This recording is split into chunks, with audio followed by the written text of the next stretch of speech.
Morning all, last day of the week as we head into the last week before Christmas. So as I've said earlier in the week, we can expect volumes to decrease, but that might not necessarily mean that volatility decreases. We'll have some quiet periods, but we might still get some quite dramatic moves as as the volumes thin out. And certainly stock markets are really quite fun at the moment. Well, maybe they're fun, but they're certainly moving around a bit. You can see the increased volatility in the S&P lately. Monster move up, caught me out on Thursday. Wasn't really expecting it on the Fed minutes. I still don't understand what that move was about, really. Yesterday, a new high in the S&P, but a lower close. We failed to close above the previous all-time high, closed significantly lower. Looking a little bit weak this morning as we start. This is a daily chart. So not a bearish engulfing candle, but still quite a negative candle, especially when you consider that we've just retested the all-time high. And when we did reach an all-time high the last time, we got this sort of shooting star candle, which wasn't very positive. It's almost bearish engulfing, actually. It was a bearish engulfing, wasn't it? Because we certainly came back down through the previous low on that day. And now we've got something less negative, but still quite negative. Not the kind of thing that you want to see if you're long at an all-time high. You don't want to see the all-time high being rejected with quite a big red-bodied candle well into halfway through that green candle. We're overbought on the daily chart. I've just got this feeling that we're going to go down. These are not strong reasons, apart from the fact that I could call this a double top, of course. And I was wondering whether we would get that yesterday. But, of course, you don't know until you get the close. Now, look at that. That really is a perfect double top. That horizontal line, spot on. Not, the difference between those two peaks is not much. Now, of course, as I've said, you don't actually have a confirmed double top pattern until you've broken below the low, which I could sort of say is there, around 45.15 with the all-time high at 47.62. Now, 45.15, 47.62, that's about 250 points. So if we do break the neckline, we could be down at 4,250, which would be about down there. Now, I'm not going to do my Fibonacci analysis today, but I'll look at that later, and I'm wondering if that could be a fib target as well. We'd have broken through the 200-day moving average, so that would be quite negative. And it might mean that further declines are on the cards. We could break the neck of the double top, hit the target, bounce back maybe to the 200 or even to here, and then collapse. That could be the start of a downtrend. Obviously, jumping the gun, I know I am, but I've just got a feeling something like that is going to develop.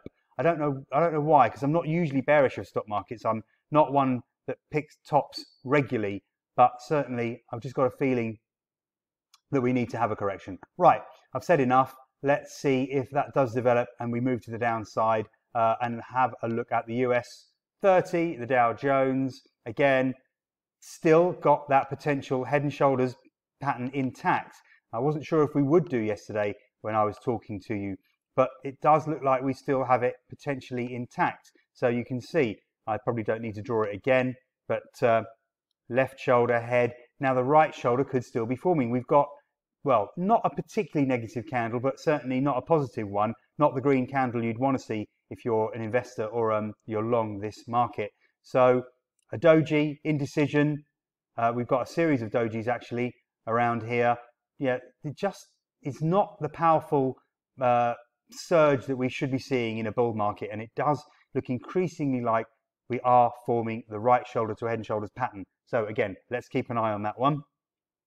I should look at the Nasdaq, of course. I know there's no pattern there, but still, that resistance, it's just been fabulous, isn't it? And I identified that resistance a long time ago. We've been shorting it up there, and it just keeps on working.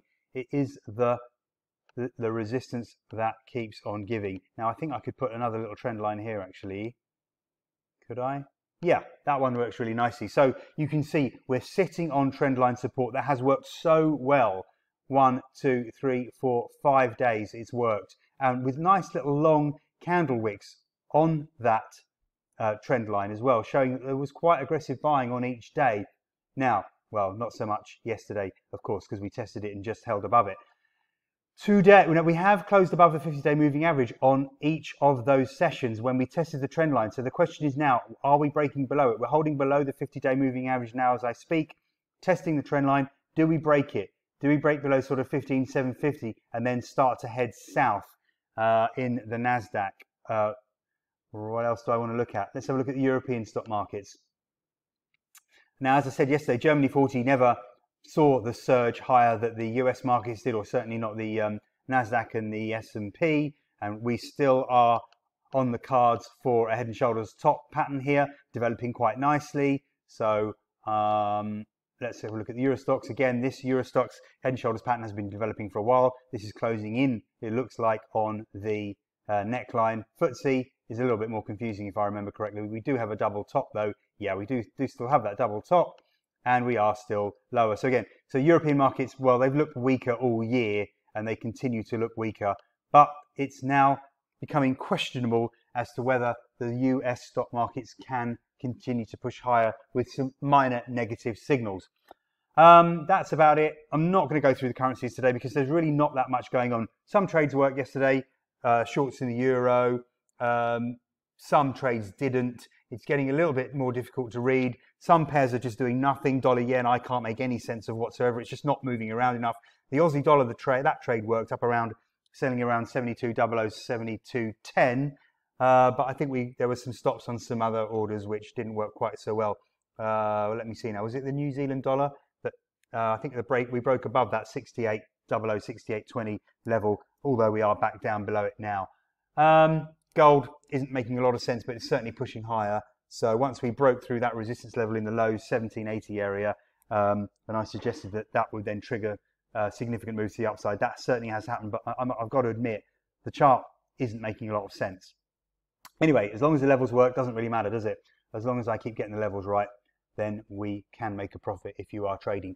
Okay, that's it for me. Hope that helps. Let me know if you've got any questions, and join me again next week. Have a great weekend.